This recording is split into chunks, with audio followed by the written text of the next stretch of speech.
Assalamu alaikum. You're watching Views and News, and I'm Faisal Rehman live from our Islamabad studios. Today we'll be talking about the foreign policy challenges regarding Pakistan for the year 2020. Now, we all know that this year has been full of events. Whether we talk about the COVID-19 pandemic or we talk about the challenges faced by the region, in particular by Pakistan, we all know that a constant threat has been there from the Indian side. Then we look into the other side, and that is Afghanistan. The peace process is there. Hopefully, we will soon see some sort of a settlement out there. When it comes to Iran, on the other border, the aggression by the Americans, that seems to be very obvious, and obviously the way they killed one of their generals, General Soleimani, and later on a very senior scientist. I mean, that in fact, really put the Iranian government under a lot of pressure, and they were supposed to take some sort of a decision regarding that for the face-saving purpose also. You talk about the Middle Eastern issues, so on and so forth. So today we'll be talking about that. So let's talk about the challenge number one, keeping Kashmir issue at the agenda of the United Nations and utilizing Indian threat of false flag operation in Pakistan. As we all know, what Indians claimed and what we did in 2019. Now, this is exactly something which we expect in the future also. Challenge number two, Pakistan needs to maintain balance between China and US relationship. Obviously, when we look at the history of Pakistan, we talk about CENTO, CETO, and obviously we talk about the alignment which we had earlier. Wasn't Russian, was actually American. Now it's China. So keeping a balance out there. And then challenge number three, that's about countering Indian hybrid war and massive propaganda campaigns against Pakistan and exposing India on the world stage. Now, we all know that Pakistan has presented so many dossiers and with proof that the Indian state terrorism is taking place all over in Pakistan. Special people have been assigned from the forces to destabilize Pakistan using the Afghan soil. Whether you talk about Karachi or Balochistan or KP for that matter, that's being there. Challenge number four, Pakistan needs to get out of FATF's grey list. Now, this Financial Action Task Force issue is pretty important, and this hanging sword is still there. What Pakistan has done regarding that, what else needs to be done, now that is the question of the hour. That is also something pretty important which Pakistan is facing. Talking about the challenge number five, now changing geopolitical dynamics in the Middle East and way forward. Obviously, people talk about it, the analysts, they write about it, journalists, they also in fact host talk shows about this, that the deteriorating sort of a relationship between Pakistan and the G6 countries, in particular Saudi Arabia, UAE, that is of prime concern. Now, how to maintain a balance out there between the G6 countries and Iran. Now, talking about the challenge number six, Pakistan should reach out to other Islamic countries for investment in Pakistan, as completion of CPEC will open new avenues of economic opportunities in Pakistan. Now, that is very, very important. Pakistan has reached out to countries like Turkey, Malaysia, countries in the Middle East, countries in the Far East as well as in Africa. So, Pakistan is basically a country which is giving a lot of opportunities for all those countries to come and invest. Challenge number seven, talking about Pakistan needs to tell the world about its narrative of promoting economic security, regional connectivity and peace. When we talk about the regional connectivity, obviously CPEC comes into our mind, and CPEC has been under threat by the Indians and as well as by the Americans. This is something which doesn't suit. This is going to give a lot of push and support to the Chinese to sort of distribute their goods all over the globe at a very reasonable cost without passing through their products through the Malacca side. Now, that is again a very important challenge. And when we talk about Pakistan recently, now they plan to have their rail link to Iran and then from Iran to Turkey. On the other hand, we are talking about Tajikistan having a railway link via Afghanistan and Pakistan. We're talking about gas pipelines, and so much is going on, provided there is peace in Afghanistan. Everything is related to peace. So that narrative is very important. But obviously, these are the mega challenges Pakistan has faced, and they'll be there in 2021 also. Few days are left, and this year has passed too. So to talk about this, let me introduce you to our panelists. We have Ali Sarwar Naqvi Saab, senior diplomat, Ambassador Saab, has served in plenty of countries, and we'll be in fact asking him about the ongoing challenges being faced by Pakistan. And let's see what Ali Sarwar Naqvi Saab had to say regarding that. Naqvi Saab, thank you very much for your time, sir. It's a pleasure to have you in the show. We also have Air Vice Marshal retired Ikramullah Bhatti Saab. Bhatti Saab is a senior defense analyst, and we'll be putting questions to Bhatti Saab regarding the challenges as far as the military threat is concerned. Thank you very much, Ikramullah Saab, for your presence as well. And we'll also be talking to Dr. Rifat Hussain Saab, who's going to join us shortly in a little while. And Dr. Rifat Hussain Saab is a senior professor. He's a strategic analyst. So let me put the first question to Ambassador Naqvi. Now, Ambassador Naqvi, let's talk about the foreign policy challenges. Now, we have sorted out a few. We just spoke about that in the introduction, and there were about 7-8 mega challenges as far as the foreign policy is concerned. Now, looking at the current scenario, let's talk about the Kashmir issue, which has been placed at the United Nations and primarily trying to neutralize the Indian threat to make sure that there should be no aggression from that side. And they are always threatening us, regarding a false flag operation, which they earlier claimed as well, and we all know what happened. So let's talk about this threat posed by the Indians, in particular in the wake of Kashmir issue, sir. Your take. Well, you have put together so many points as our foreign policy challenges, and I think that's a comprehensive list. Now, so we'll go through it step by step.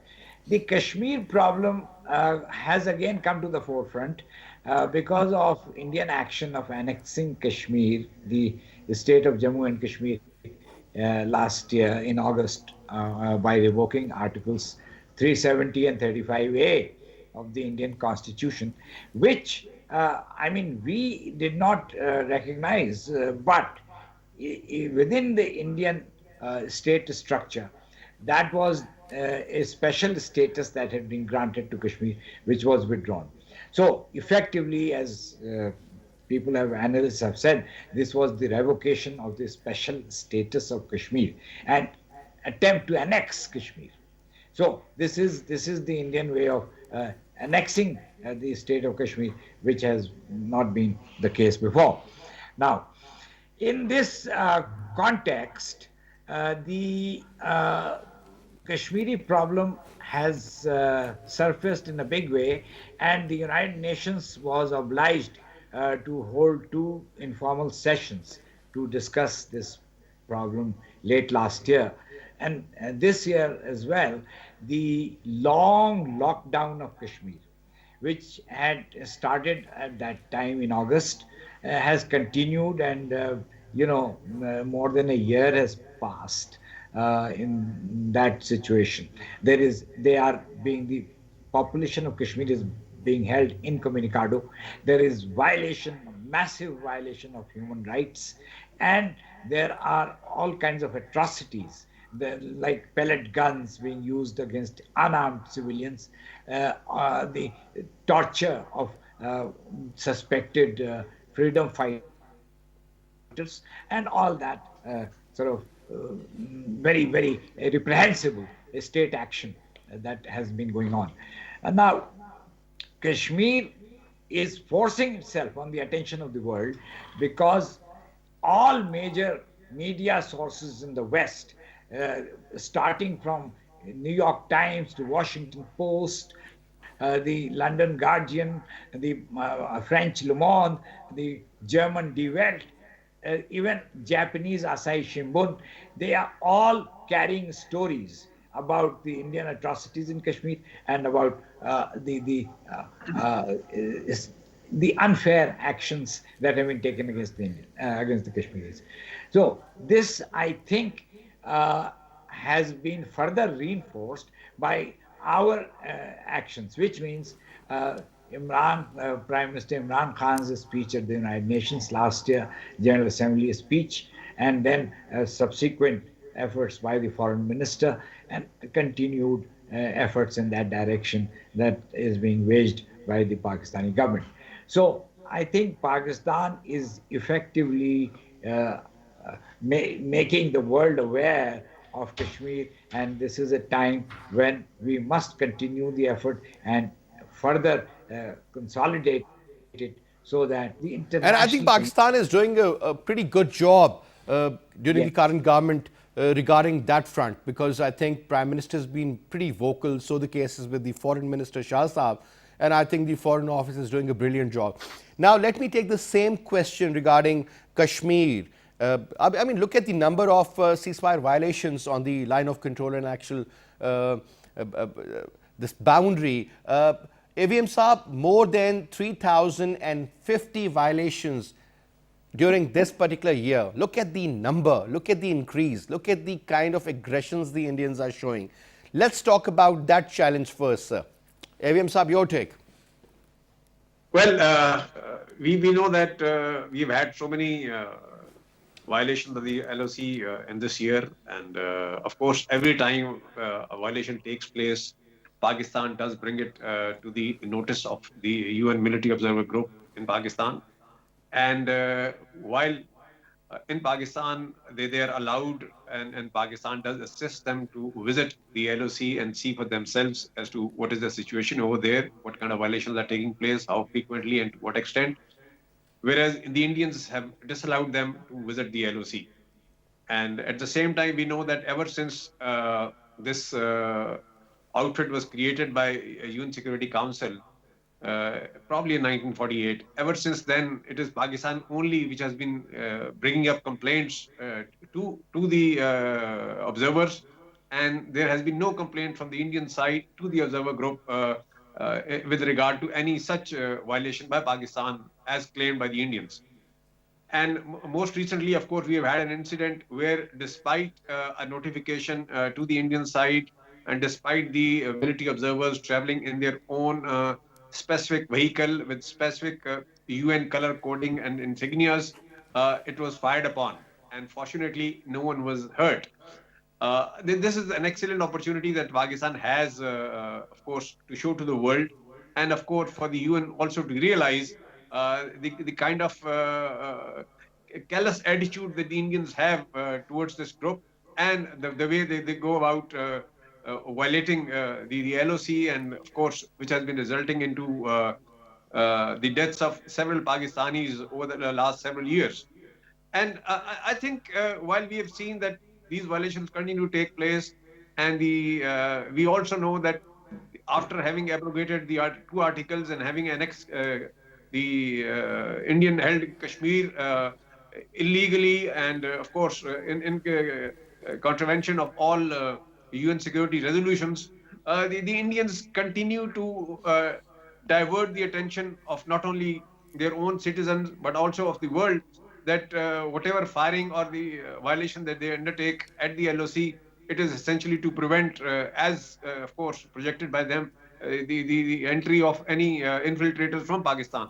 Whereas we know, and we have been, of course, pointing it out to the military observers of the UN, that it is unprovoked firing, and the victims are in fact innocent Kashmiris living just across the LOC on the Now that is Pakistani the side. most unfortunate part. So AVM Saab, that challenge is going to be there. It was there, it is there, and it is most unlikely it is going to be present in the future also. Now, Ambassador Saab, let me come back to another very, very important issue, and that is about the new alignments which are being formed.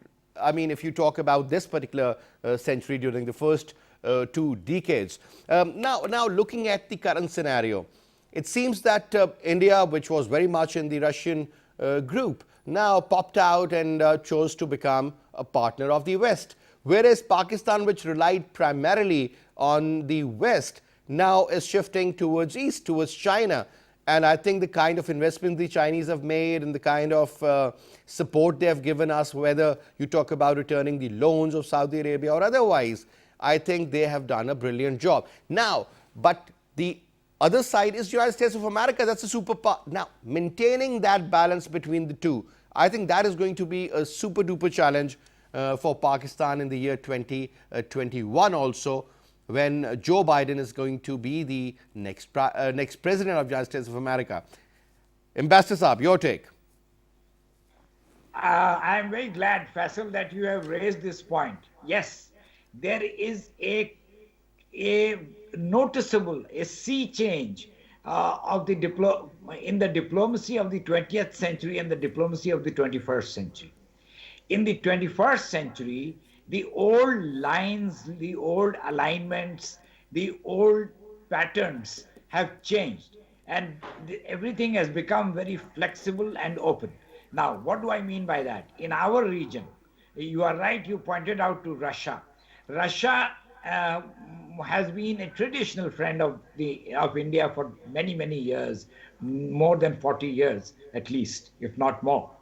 And uh, it's now opening up towards Pakistan. It is making overtures. We are having military exercises. We are having consultations on many issues, including Afghanistan. And we are sort of members of the SCO. So there are all kinds of things.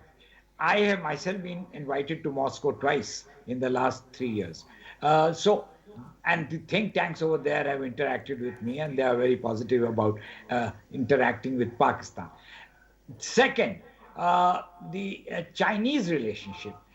Pakistan is very old and established friend of China, and this is in fact the bedrock of our foreign policy, our relationship with China. But on the other hand, China also has a thriving and a very active trade relationship with India. The US, you cited US India.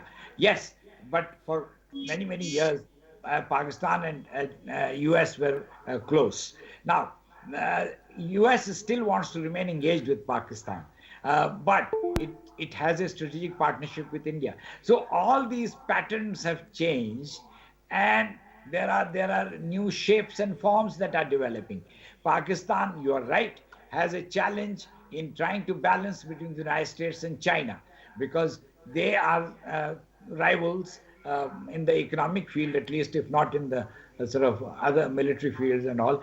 But the US wants to remain engaged with Pakistan, and we must take advantage of that. The immediate reason for US interest in Pakistan is, of course, Afghanistan. And there the US needs Pakistan very badly. That is how, Khalilzad has been coming to this to our capital again and again, and the Taliban leadership has also been here. So we are playing a very key role in regard to Afghanistan, and the US is looking at that and giving importance to Pakistan in that context. So the shape and form. You talked about Iran and the I'll come to that part also, AVM Sahab, regarding Middle Eastern issue as well. But let me take the same point to AVM Sahab, and let's see what he has to say regarding maintaining that balance between China and United States of America. I mean, we have always been dependent as far as the military hardware is concerned on the Americans. Now there's a shift towards the Chinese. But having said that, I mean, look at the support coming in from the Americans to the Indians, primarily to counter the growth of China. But unfortunately, we are also losing that edge somewhere over there. And another important issue is, sir, when we talk about the United States of America and China, I mean, this Cold War, I'll call it a Cold War. Forget about the trade war. That is just a part of that. That has been going on for quite some time. And in fact, President Donald Trump actually fueled it further. So that has caused a lot of problem in the region.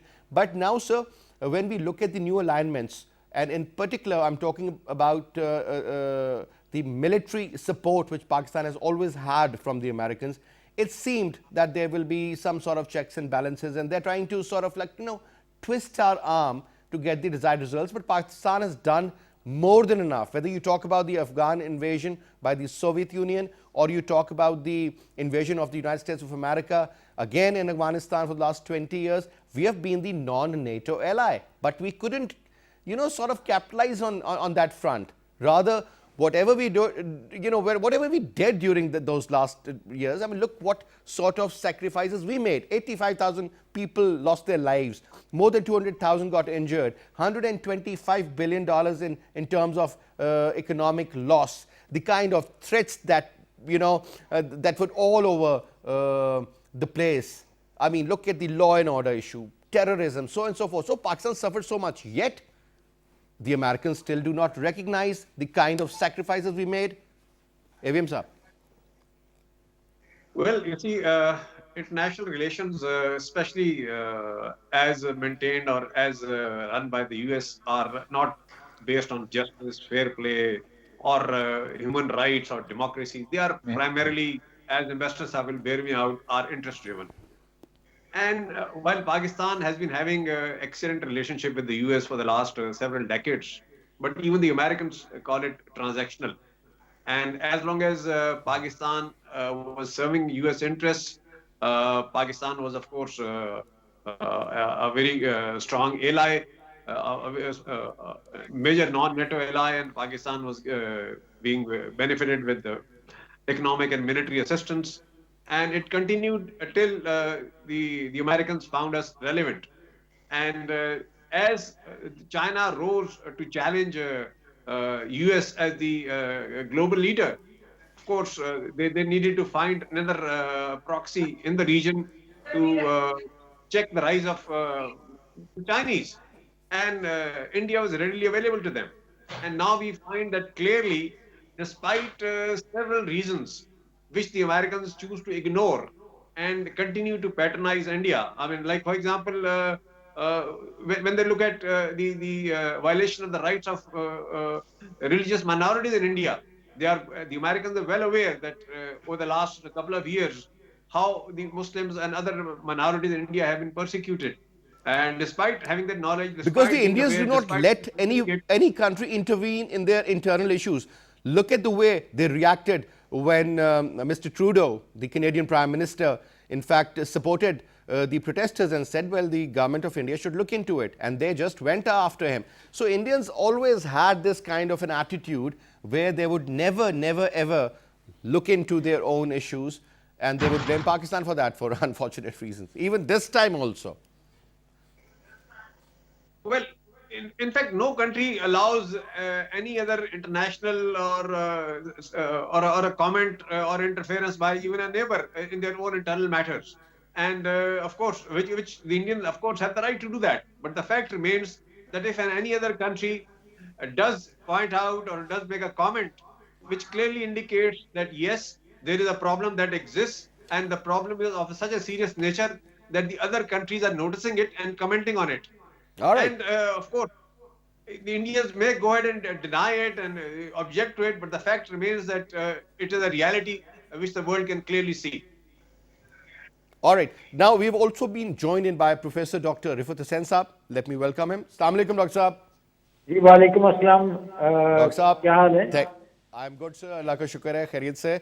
Well, Good to thank you have so you on the much. show, sir. So, since we are talking about the challenges which Pakistan faced during the year 2020, and most of these challenges will be there in the coming years as well. Now, earlier we talked about the challenge or the threat posed by the Indians, and now we were talking about the kind of balance Pakistan has to maintain between the Chinese as well as the Western countries. So, let's talk about the second question first. Maintaining balance between China and America. Pakistan has always been an ally of the Americans. Now there is a shift, and that shift has a lot of repercussions as well. And we'll see what happens in the future. But let's talk about that. Dr. Saab, your take. Well, my expectation is that after the President-elect Joe Biden takes the White House in 3 or 4 weeks' time, the relationship with China will qualitatively improve because the hostility which was shown by President Trump towards China will die down quite a bit, and Joe Biden would seek some sort of a rapprochement with China. So that will ease the pressure on Pakistan to choose between China and of course the United States. Mm-hmm. Pakistan has always believed and maintained a healthy balance in its relationship with both Beijing as well as Washington and Pakistan. But during the past 2 or 3 years, Pakistan was put on the spot because the Americans were not happy with Pakistan's pro-China tilt. And of course, one of the manifestations was American strident opposition to China-Pakistan economic corridor and their support for India.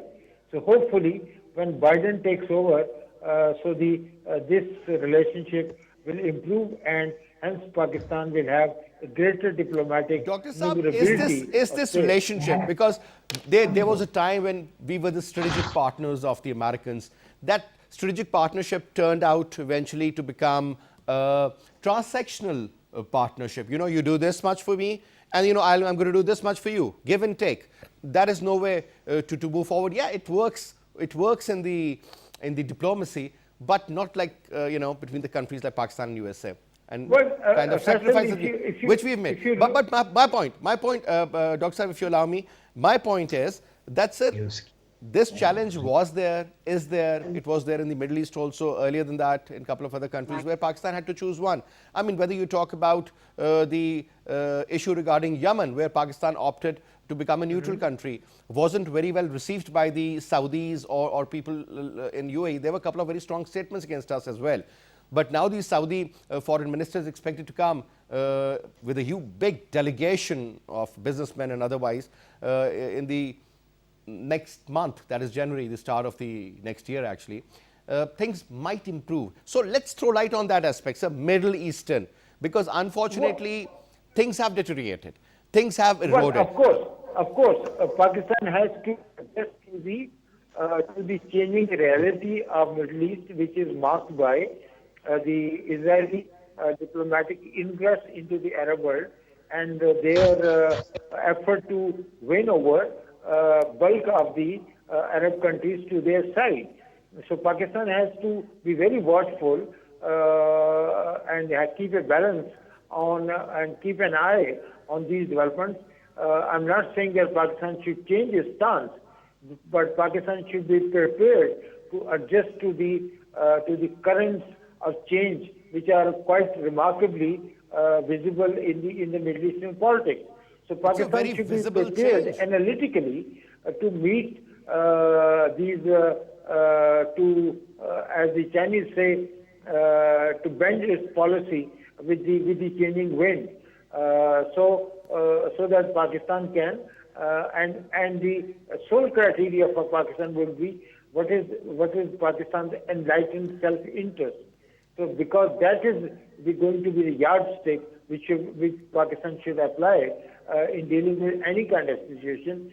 So Pakistan, as other countries, also fend for their interests, and so Pakistan should be looking for its own interests. And because of this pragmatism, Pakistan has to adjust its hardened positions, particularly vis-a-vis Israel. Pakistan has to make a certain adjustment or be prepared to make certain adjustments. Of course, you can condition it, and Pakistan has said so, that Pakistan would not like to move in the direction of recognizing Israel unless and until a proper solution is found to the cause of the Palestinians. But having said that, Pakistan should not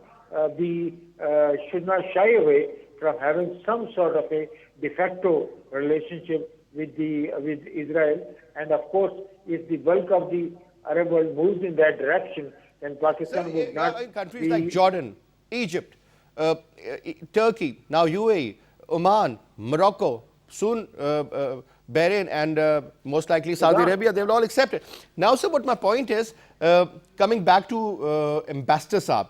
Now, a famous statement by the 35th President of the United States of America, John F. Kennedy, you know what he said? He said, domestic policy can only defeat us. I'll repeat. He said, domestic policy can only defeat us, whereas foreign policy can kill us. What a beautiful statement. But I'm also going to say that our, God bless him, Akram Zaki Saab, the former Secretary of State actually of the Foreign Office, he once said that, you know, foreign policy is in fact the reflection of your internal policy. Now, looking at his statement and comparing it with the statement of John F. Kennedy, I mean, they make a lot of sense. But foreign policy seems to be more important. Make more friends and reduce the number of your enemies. But so it seems that now the Indians are actually trying to hit us on that particular account and trying to, sort of create a situation where most of the Arab countries, they have shown their tilt towards India. And these were the countries which were favoring Pakistan. I'm not going to talk about the remittances coming from UAE or Saudi Arabia for that matter, which are more than our experts, by the way. So our reliance on those two countries, I mean, that is very, very important and significant. Sir, Ambassador Sir. Yes, well, you have put together quite a few thoughts and ideas. In the first place, Faisal, the motivating factor in the relationship of India and the Arab countries is economic. I mean, India is an economic powerhouse. It is a huge country with even huger population, if I may say so, and a market for products, for goods, and the Indian government buys arms and all kinds of high-tech equipment and hardware. So India is seen by the Middle Eastern countries in that light. Now, they know that there is a problem with Pakistan about Kashmir, but for them, even Palestinian issue is not that important. They are carrying on with recognizing Israel, as you have yourself enumerated all those countries. So Kashmir, they don't pay too much attention to. And what we should aim at is to draw their attention to Kashmir, because for us it is vital. Anyway, but the point is that the reshaping that I talked about in the 21st century is also manifest in the Middle East. And that is in context of recognition of Israel. They are now learning to accept it. We have taken a position of principle. And I think I endorse that position, because we must maintain some principles about all these issues, mainly, apart from other things, for the reason that we have a moral position on Kashmir. Now, the of Arab countries, I think, contrary to the kind of panic and alarm in the media here, I don't think they are going to forsake their relationship with Pakistan. So do you think the ice is going to melt when the Saudi foreign minister, Faisal bin Farhan, is going to visit Pakistan? He's a very vocal man and he has his own mind. He thinks very differently. So he is going to be here next month with a big, huge delegation. Do you think that is going to be the right way to move forward, sir, and sort out the issues? Yes, I think it will clear the air, and it will remove many sort of misgivings that have taken place in the past few months. And I think the Saudi government, you see, they need the Pakistanis. Our skilled labor, our doctors, our teachers. I was myself responsible for 400 teachers going to Saudi Arabia at one time. So they similarly UAE, they need us. It's not just that they are giving us sir, but giving us money just for free.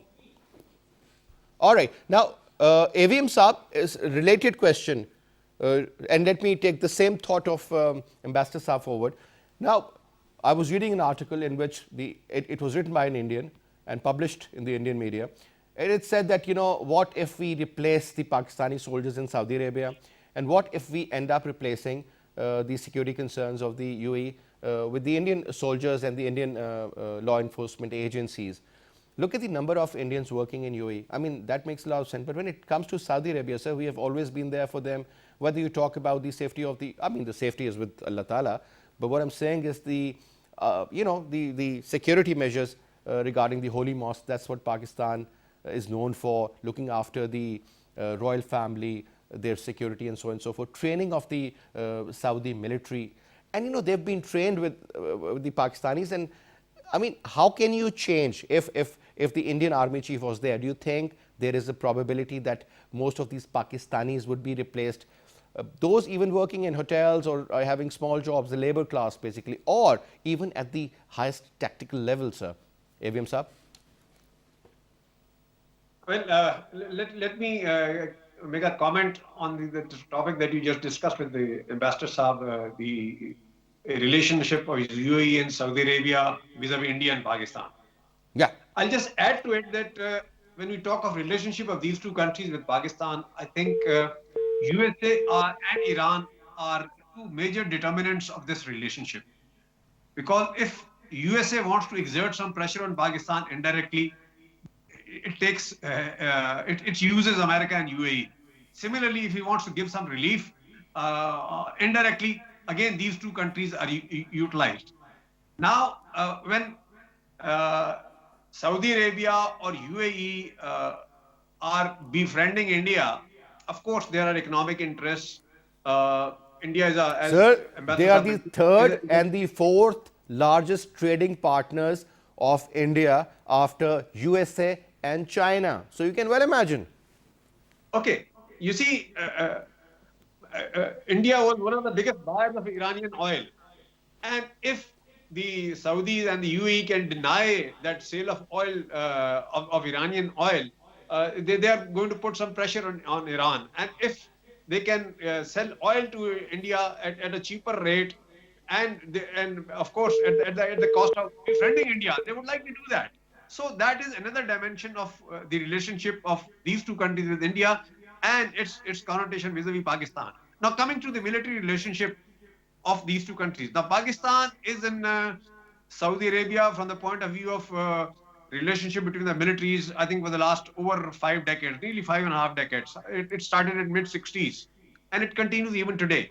And the kind of military assistance that Pakistan has provided or has been providing over the years is irreplaceable. And there is no other entity. Sir, if it is which, I mean, if this cannot be replaced, why was the Indian Army chief there in Saudi Arabia with such proposals? well, of course, it'll have to be seen that what it flows out of it. Was it just a token, customary ceremonial visit, or did it result into some actual, signing of agreements and physical movement of equipment or troops, or any such activity?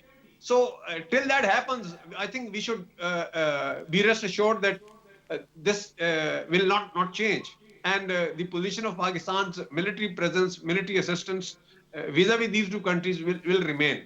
Because the kind of comfort, the kind of trust that we have with these two countries, which has been developed over the last 5.5 decades, And the it just equation cannot is so evaporate. well sorted out, sir, that yeah, you're right. I agree with you that it is going to be a challenge and a half for the Saudis. I mean, if Mohammed bin Salman is trying to do too many things too quickly, too soon, without evaluating them, I think that is going to be a problem later at some stage. Now, let me go back to Dr. Rifat Hussain and let me put this question regarding FATF, Financial Action Task Force. And so we are in the grey list. This is the second time. Two countries are in the blacklist. One is Iran, one is North Korea. And again, this is a huge challenge. I think India should have been into this blacklist at least.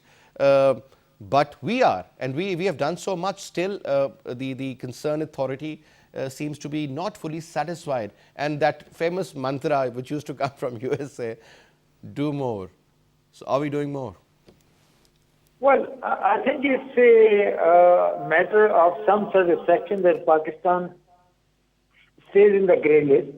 How long would Pakistan stay in the grey list would depend on the kind of criteria that they have put out and Pakistan with compliance vis-a-vis their demands. And for that matter, I think Pakistan needs to engage very seriously, not only with the FATF itself, but the countries which are lying, which are opposing Pakistan being put out of the grey list.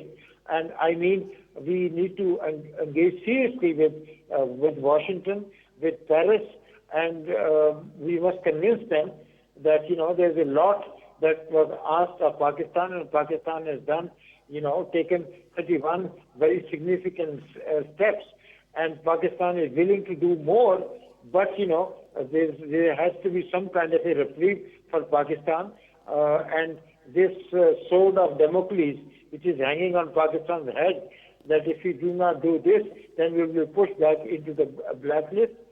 And I think that's a threat, but that threat has lost its credibility because the Chinese, the Turks, and a couple of the Middle Eastern countries have come forward to help Pakistan.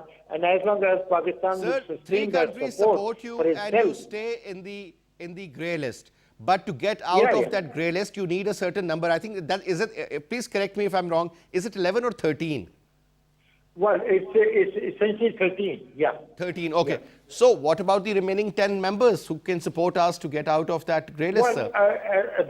Which means that Pakistan has to aggressively engage bilaterally with all those countries and try to convince them to change their stance, because and that's a huge undertaking, and that's going to take time. But at the same time, Pakistan must continue to deepen and broaden its engagement with FATF as a task force, and try to address some of their concerns. But when it comes to putting undue pressure on Pakistan, which is being done through the Asia Pacific group, whose leadership is firmly with India, so I think Pakistan needs to make some certain adjustment and engage in a aggressive bilateral diplomacy with all those countries who are supporting the Indian position. All right. All right. Now, last question, and this is very important. I think this is the biggest problem which Pakistan is facing, whether it is eventually turning out to be an internal issue, an internal threat, or threat along the borders, or the Indian proxies being used against Pakistan via Afghanistan. So, law and order in Afghanistan and the peace process, I think Pakistan has done whatever we could do. Now, there is going to be another round of talks in Doha on the 5th of January next year, obviously after a week or so. My point is, Afghan peace process. Now, that is a challenge for, I think, the whole globe, because unless and until there is an absolute ceasefire and there is a proper law and order in place in Afghanistan, only then these Central Asian countries, Pakistan, Iran, China, and the rest, even the Russians, they would be able to grow and glow. But this is something which is not very well received by the Western world.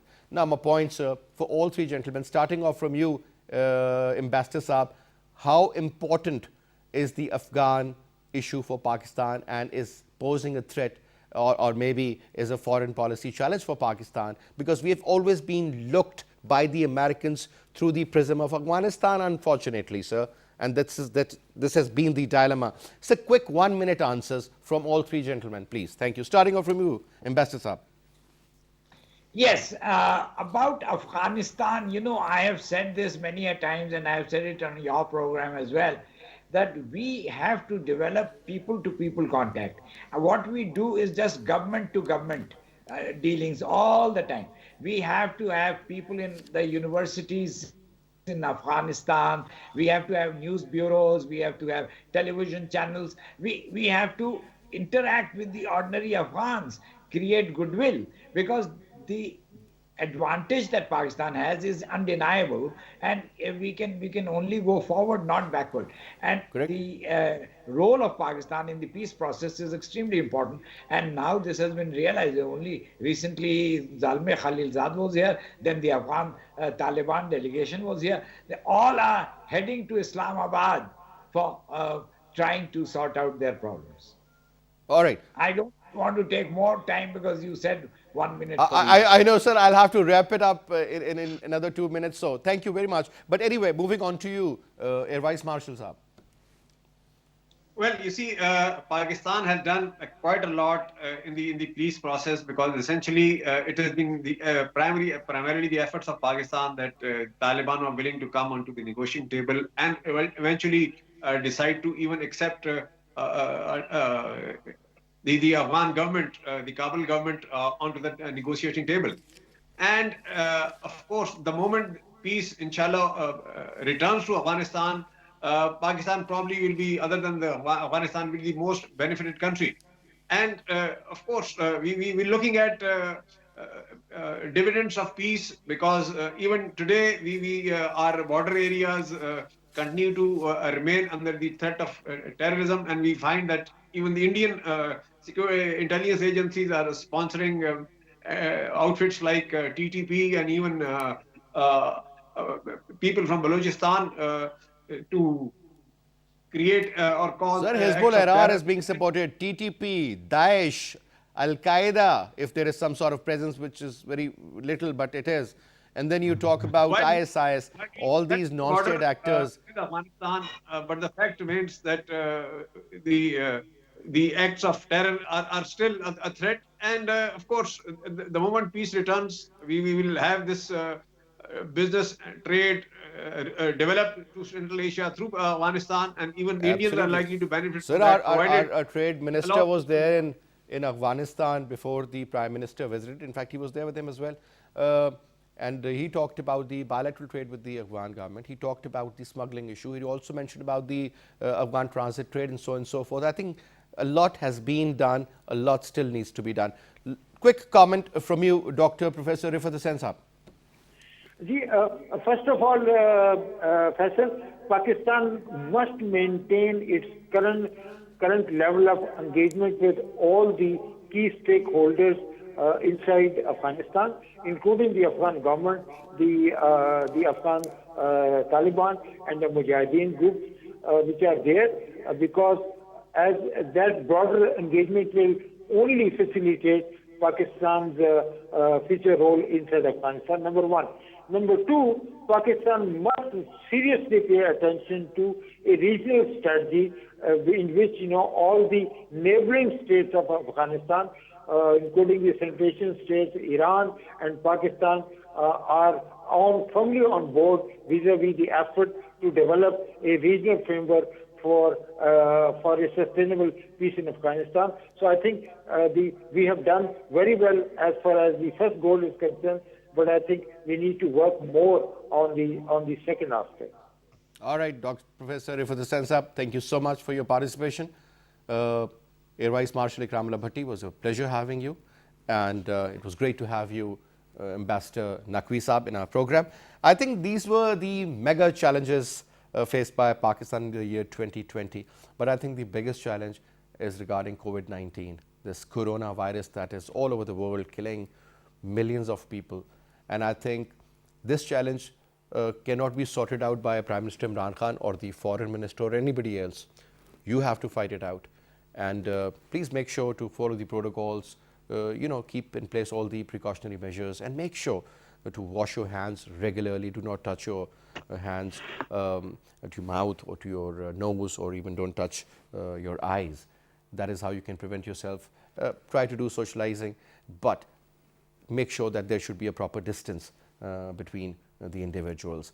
At the end of the day, I think this was the mega problem which is being faced by the world, and in particular by Pakistan also.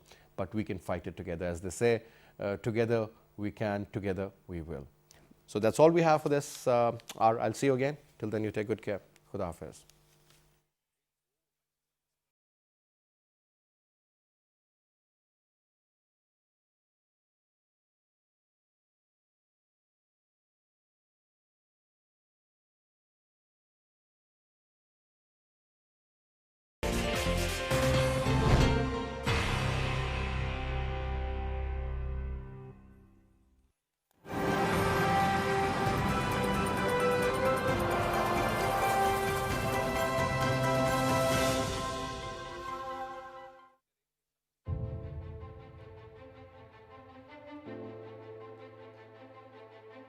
Magla Hills, the heaven of Islamabad. The abode of God, a place where you can explore your soul and meet power of natural elegance of mountains. Spread over an area of 12,605 hectares, The Magla Range, the foothills of Himalayas, are youngest hills with an age of 5,000 years old.